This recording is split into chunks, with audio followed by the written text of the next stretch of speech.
Level 1, the screener.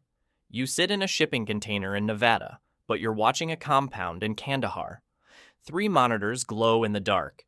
Thermal imaging shows heat signatures moving between buildings. Your job is simple. Watch, identify, report. You're 19 years old, 6 months out of basic training. They told you this would be like a video game. They lied. The camera feed is grainy, black and white, sometimes just shapes that might be people or might be goats. You're staring at patterns, how someone walks, what they carry, whether they're armed, 8-hour shifts of pure concentration. Your eyes burn. Your back aches from the chair, but you can't look away because somewhere, 7,000 miles from here, people are making decisions based on what you see. A figure appears on the screen. He's carrying something. Could be a rifle, could be a farming tool. You zoom in, the image pixelates. You can't tell. Your supervisor leans over your shoulder. What do you think? Your mouth goes dry. If you're wrong one way, a threat goes unreported. Wrong the other way, an innocent person gets flagged. You're a teenager in a box in the desert, playing God with a joystick. You mark it as unknown. Move on. 3 hours later, you're still watching the same compound. The figures are sitting now. Drinking tea maybe, living their lives. You know their routines better than you know your own families. You've watched this place for 2 weeks straight. Every morning, the same pattern. You could set your watch by when they wake up. Then everything changes. New vehicles arrive, lots of them. Men with weapons, no question this time. They're not farmers. Your adrenaline spikes. You alert the chain. Within minutes, the operation escalates. You're no longer just watching. You're part of something bigger now. The training kicks in. You start logging everything. Vehicle types, number of personnel, movement patterns, where they position themselves. This is what you trained for. This is real. Level 2, the pilot. You've been promoted. Now you fly. Well, not exactly fly. You control a Predator drone from that same container, but now you're responsible for a $30 million aircraft cruising at 20,000 feet. The controls feel like a sophisticated flight simulator, because that's basically what this is. Except the stakes are actual lives. Your first real mission, you're providing overwatch for a convoy. American troops moving through hostile territory. Your job is to scout ahead, identify threats, keep them safe. The radio chatter is constant. Ground units talking to command. Command talking to you.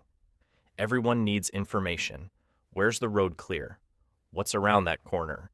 Are those fighting-age males on that rooftop? You spot an IED. Freshly buried dirt on the roadside. Disturbed patterns. Exactly what they trained you to recognize. You call it in. The convoy stops. EOD moves up. They confirm it. A bomb big enough to destroy a vehicle. Kill everyone inside. You just saved lives from 6,000 miles away, sitting in a chair, drinking cold coffee. But it's not always that clean. 2 months in, you're tracking a high-value target. Intelligence says he's a bomb maker, responsible for dozens of attacks. You've been following him for days. He goes to a house, stays inside for 3 hours. When he leaves, your orders come through. Take the shot. You have the authority now. The training. The clearance. Your hand is on the controls. You can see the car on your screen. Thermal imaging shows one heat signature. Just him. The crosshairs line up. This is what you trained for. This is why you're here. You think about the IED you found. The Americans who didn't die because you were watching. How many more will he kill if you don't act? Your finger hovers over the trigger. The target is driving through an empty area. No civilians visible. The shot is clean. Command is waiting for confirmation. But something feels wrong. You can't explain it. Just instinct. You request another pass, another confirmation. Command is frustrated. The window is closing. You're scanning the area again, Different angles, different sensors, and that's when you see it. A second heat signature. Small, child-sized, hiding in the back seat where thermal barely picked it up. Your stomach drops. You call it off. The target drives away. Command is furious. Opportunity lost. But you know what you prevented. You saw what they didn't. That image stays with you. Every mission after, you look twice, 3 times, because you can't unsee what almost happened. Level 3, the sensor operator. You're the other half of the crew now. The pilot flies, you manage everything else. Cameras, targeting systems, communications, intelligence gathering. You're tracking multiple data streams simultaneously. Radio chatter, chat windows, video feeds, sensor readings. Your brain becomes a processor. Information flows through you constantly. You're on a mission in Yemen. The target is a convoy carrying weapons. Intel is solid. Multiple confirmations. You're tracking 3 vehicles moving through the desert. Everything checks out until vehicle 2 stops. Doors open. You zoom in. A woman gets out. Then children. 5 of them. This isn't a weapons convoy. This is a family. Someone's intelligence was wrong. Catastrophically wrong. You abort immediately. Report up the chain. But it makes you wonder how many times intelligence was just slightly wrong. How many times there wasn't enough time to look closer. The technology is incredible. You can read a license plate from 3 miles up. But you can't read intentions. You can't read context. You can see everything and understand nothing. Level 4, the mission commander. You run the operation now. Multiple drone crews report to you. You coordinate with ground forces, intelligence analysts, command centers. You make the calls. Go or no go. Engage or stand down. The weight is different here. It's not just what you see, it's what you decide. A compound in Syria. High-value target confirmed inside. Intelligence is confident. 90% certain. Your drones have eyes on every angle. Thermal shows 15 signatures inside.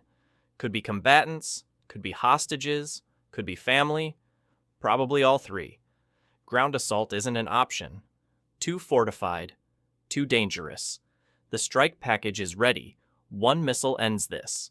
But those other signatures. You request more time, more intelligence. Command pushes back. Window is closing. Target might move. This opportunity might not come again. You're staring at screens showing you everything except what you need to know. Who deserves to die here? Who doesn't? You're 23 years old making decisions that generals struggled with. The target is confirmed. Multiple sources. The threat is real. But so are those other heat signatures. You make the call. Stand down. Insufficient certainty. The target escapes that night. 3 weeks later, he's linked to an attack that kills 11 people. Your decision. Your responsibility. Command doesn't say anything directly. They don't have to. Level 5, the analyst. You've moved to intelligence now. You don't fly anymore. You build the cases. You determine who gets targeted. Your reports determine who lives and dies. The information comes from everywhere. Signal intercepts, human intelligence, pattern analysis, previous surveillance. You piece it together like a puzzle where half the pieces might be lies. Someone's phone pinged near an attack site.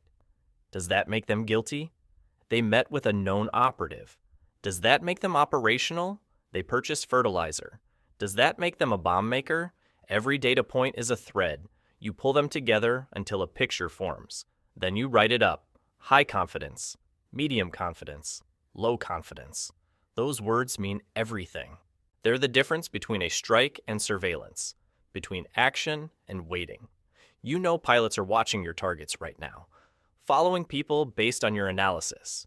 You know commanders are reading your reports, making decisions based on your certainty. But you also know intelligence is never perfect, never complete. You're giving them the best information available. Sometimes the best isn't good enough. You write the reports anyway. Add the confidence levels. Send them up the chain. Someone else makes the final call. But it started with you. With your analysis, your judgment, your best guess about who deserves to die today. This is modern warfare. Clean, precise, technological. But no amount of technology can make these decisions feel human.